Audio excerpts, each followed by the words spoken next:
Élection présidentielle, comment vont voter les électeurs du Grand Est? La réponse ce soir avec cette étude exclusive pour France Télévisions, réalisée par Ipsos et le Cevipof. Avec nous pour détailler ce sondage, François Laval, qui est directeur de Sciences Po Nancy. Bonsoir François. Bonsoir. Alors si on observe les chiffres de cette enquête, elle a été réalisée du 7 au 12 février dernier sur un échantillon de 1500 personnes habitant donc dans le Grand Est. Ces chiffres ne tiennent pas compte, c'est important, d'une éventuelle candidature de François Bayrou. Vous le voyez à l'écran, c'est Marine Le Pen qui arrive largement en tête dans notre région avec 33% des intentions de vote contre 26% au plan national.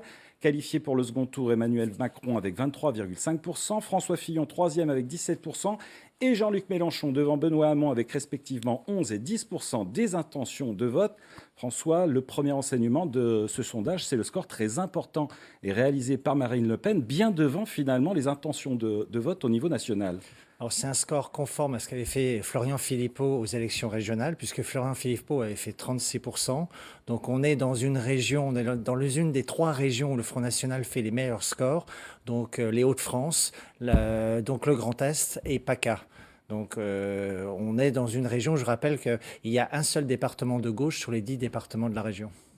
Ça veut dire qu'il y a un véritable ancrage, une véritable adhésion aujourd'hui au vote FN dans la région Grand Est? Oui, parce que quand on regarde bien cette étude électorale, on constate que 3/4 de l'électorat de Marine Le Pen a décidé fermement de voter pour elle. Et donc ça veut dire qu'elle est très très haut dans les sondages.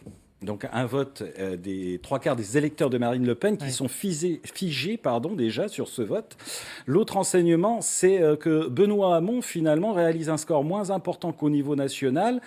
Ça montre aussi peut-être un rejet du gouvernement en place, gouvernement auquel il a appartenu. Alors oui, et qu'il a critiqué, donc c'est un petit peu son problème, mais c'est une région où la gauche n'a cessé de reculer, comme je vous disais, avec le département de Meurthe-et-Moselle qui est de gauche. Et donc pour l'instant, il a un problème dans sa campagne, puisque Jean-Luc Mélenchon fait quand même un score supérieur à lui dans la région Grand Est. Alors je vous propose de voir aussi le score réalisé par ceux qu'on va appeler avec beaucoup de guillemets les petits candidats.